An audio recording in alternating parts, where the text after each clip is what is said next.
Keluarga Yakum yang terkasih, selamat bersua dengan saya Pendeta Purnomo dari GKJ Karanganyar dalam Fellowship Yakum. Kita bersama-sama akan berefleksi dengan dasar dari surat 2 Timotius pasal 2 ayat yang ke-15 disambung dengan ayat yang ke-20 dan 21. Tapi mari bersama-sama kita terlebih dahulu berdoa. Kita berdoa. Allah yang Maha Kasih, bersama-sama dengan keluarga besar Yakum, kami datang ke hadapan-Mu. Mohon kasih dan kemurahan-Mu, tuntunan kuasa Roh Kudus-Mu dalam kami bersama-sama menggumuli sabda Tuhan. Biarlah firman-Mu menjadi pelita bagi kaki kami, menjadi dasar bagi kami untuk bekerja bersama-sama di tengah-tengah keluarga Yakum, sehingga pekerjaan kami menjadi berkat bagi sesama, menjadi berkat bagi kehidupan kami, dan juga menjadi ibadah yang memuliakan Engkau. Demi nama Tuhan Yesus Kristus kami berdoa. Amin. Kita akan bersama-sama membaca dan merenungkan surat 2 Timotius pasal yang kedua, ayat yang ke-15 disambung dengan ayat yang ke-20 dan 21. Demikian. Usahakanlah supaya engkau layak di hadapan Allah sebagai seorang pekerja yang tidak usah malu, yang berterus terang memberitakan perkataan kebenaran itu. Dalam rumah yang besar bukan hanya terdapat perabot dari emas dan perak, melainkan juga dari kayu dan tanah. Yang pertama dipakai untuk maksud yang mulia, dan yang terakhir untuk maksud yang kurang mulia. Jika seorang menyucikan dirinya dari hal-hal yang jahat, ia akan menjadi perabot rumah untuk maksud yang mulia. Ia dikuduskan, dipandang layak untuk dipakai tuannya, dan disediakan untuk setiap pekerjaan yang mulia. Demikian pembacaan sabda Tuhan. Berbahagia mereka yang mendengarkan dengan setia, percaya dan melakukannya dalam hidupnya setiap hari. Haleluya. Keluarga Yakum yang dikasihi Tuhan, semua manusia adalah makhluk yang bekerja. Dalam istilah bahasa Latin, homo ludens. Tetapi kalau kita memperhatikan, sekalipun semua manusia adalah pekerja, cara setiap orang dalam bekerja itu berbeda-beda. Seorang penulis yang bernama V.J. Vashpani membedakan ada 3 macam jenis pekerja menurut cara mereka bekerja. Yang pertama biasa kita sebut sebagai kuli. Kuli adalah orang yang kalau bisa bekerja sesedikit mungkin, tetapi mendapatkan upah yang sama dengan yang lain. Oleh karena itu kalau orang mempekerjakan kuli, orang juga harus mempekerjakan mandor. Mengapa? Karena kalau tidak ada mandor yang mengawasi, kuli-kuli ini akan bekerja dengan serampangan, menggunakan waktunya dengan tidak baik, lebih banyak beristirahat daripada bekerja dan lain sebagainya. Sehingga kemudian pekerjaan tidak akan selesai dengan tuntas, tidak akan mencapai target yang diharapkan. Ini kuli. Bekerja sesedikit mungkin kalau bisa dan mendapatkan upah sama dengan orang lain. Yang kedua adalah saya sebut sebagai buruh. Buruh adalah orang yang bekerja hanya melakukan apa yang diwajibkan baginya. Lalu setelah itu mendapatkan upah yang menjadi haknya.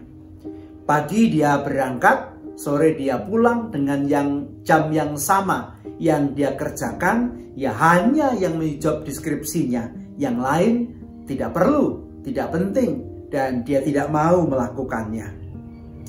Lalu yang ketiga saya sebut sebagai karyawan. Dari kata karya dan wan. Ini adalah jenis pekerja yang memberikan lebih dari yang diwajibkan baginya. Dia mencintai pekerjaannya, dia bekerja dengan hati. Oleh karena itu, dia sangat memperhatikan orang yang kepadanya dia bekerja atau lembaga yang memberikan pekerjaan kepadanya. Pekerjaan ia pandang sebagai ibadah, ia lakukan dengan sungguh-sungguh, dan ia percaya dengan pekerjaan itu bukan hanya ia diberkati, tapi ia juga bisa memuliakan Tuhan melalui pekerjaannya.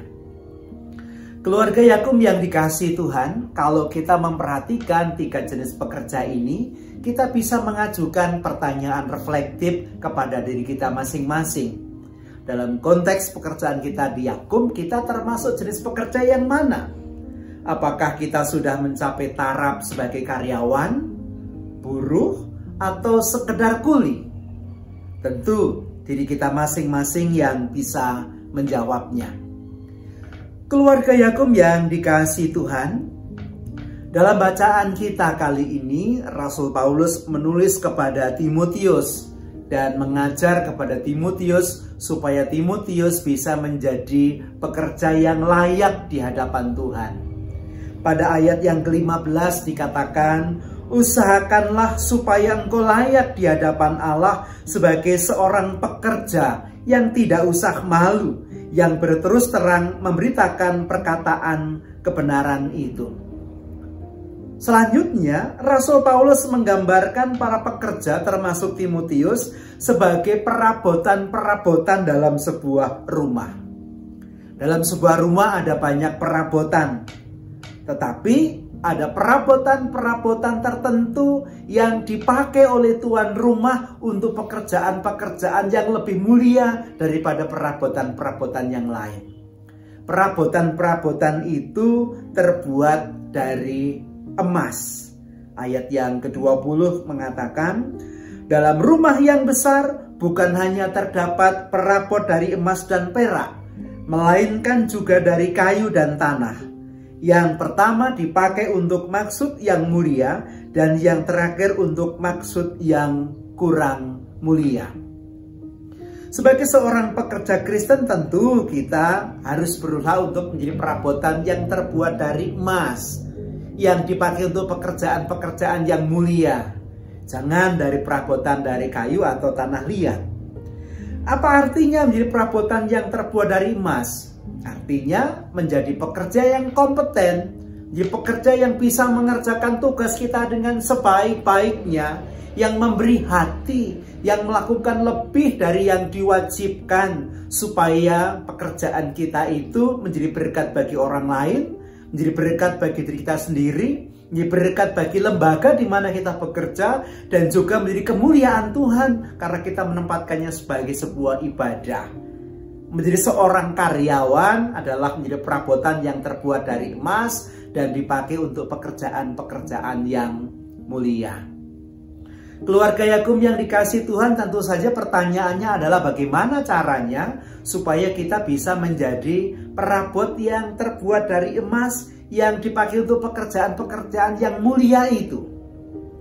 Kalau sekali lagi kita memperhatikan ayat yang ke-15, dikatakan di sana demikian. Usahakanlah supaya engkau layak di hadapan Allah sebagai seorang pekerja yang tidak usah malu, yang berterus terang memberitakan perkataan kebenaran itu. Yang pertama, supaya bisa menjadi pekerja yang terbuat dari emas yang dipakai untuk pekerjaan yang mulia adalah kita memperkatakan kebenaran. Saya ulangi, kita memperkatakan kebenaran. Kita mewartakan Injil melalui pekerjaan yang kita kerjakan di dalam kehidupan kita. Ini yang pertama. Lalu yang kedua, ayat yang ke-21 mengatakan, jika seorang menyucikan dirinya dari hal-hal yang jahat, ia akan menjadi perabot rumah untuk maksud yang mulia. Ia dikuduskan, dipandang layak untuk dipakai tuannya, dan disediakan untuk setiap pekerjaan yang mulia. Keluarga Yakub yang dikasihi Tuhan, hanya memperkatakan kebenaran, hanya memperkatakan Injil tentu tidak cukup. Orang harus hidup dalam kebenaran itu. Orang harus menghidupi Injil yang dia wartakan itu. Ia harus menyucikan dirinya dari hal-hal yang jahat. Ia hidup dalam kebenaran, bukan hanya memperkatakan kebenaran. Itu yang kedua yang harus kita lakukan supaya kita bisa menjadi perabot yang terbuat dari emas yang dipakai untuk pekerjaan-pekerjaan yang mulia. Keluarga Yakum yang dikasihi Tuhan, mari bersama-sama kebenaran firman yang kita terima hari ini kita lakukan dalam kehidupan kita. Kita implementasikan dalam kehidupan kita. Kita berusaha untuk menjadi karyawan, memberi lebih dari yang diwajibkan. Bekerja dengan cinta, bekerja dengan passion, menempatkannya sebagai ibadah, sehingga pekerjaan kita jadi berkat bagi orang lain, jadi berkat bagi diri kita sendiri, dan juga berkontribusi positif pada lembaga di mana kita bekerja. Dengan cara itulah kita layak di hadapan Tuhan sebagai pekerja-pekerja yang dikehendaki Tuhan. Amin. Mari bersama-sama kita tunduk di dalam doa. Allah yang Maha Kasih, kami bersyukur atas kemurahan-Mu. Kami telah merenungkan kebenaran firman-Mu. Tolong kami dengan kuasa Roh Kudus-Mu, supaya kami dapat melakukannya dalam kehidupan kami sehari-hari. Kami dapat menjadi perabot yang terbuat dari emas, seorang karyawan yang memberi lebih dari yang diwajibkan, yang melakukan pekerjaannya dengan cinta, yang berusaha menjadi berkat bagi sesama, yang terberkati oleh pekerjaan itu dan berkontribusi positif kepada lembaga kami bekerja, yaitu Yakum. Tolong kami dengan kuasa Roh Kudus-Mu agar kami dapat menjalaninya dengan baik. Allah yang penuh kasih, kami mohon penyertaan-Mu untuk kehidupan masing-masing pribadi pekerja Yakum, bersama-sama dengan keluarganya juga. Berkati dengan kesehatan yang baik, berkati dengan kelimpahan rezeki, berkati dengan hati yang senantiasa bersyukur, penuh kasih dan setia di dalam iman. Kami percaya Engkau tidak akan meninggalkan kami, dan Engkau akan selalu bersama-sama dalam persekutuan dengan kami, sehingga kami dapat melaksanakan pekerjaan kami dengan baik pula. Terima kasih Bapa. Sekarang kami mohon berkat-Mu. Kasih karunia dan damai sejahtera dari Tuhan Yesus Kristus, kasih Allah Bapa kita, dan persekutuan Roh Kudus menyertai keluarga besar Yakum seperti pada semula, sekarang ini, dan sampai selama-lamanya. Amin. Demikian sua kita kali ini. Kita akan bersua lagi di lain kesempatan. Selamat bekerja dan Tuhan memberkati.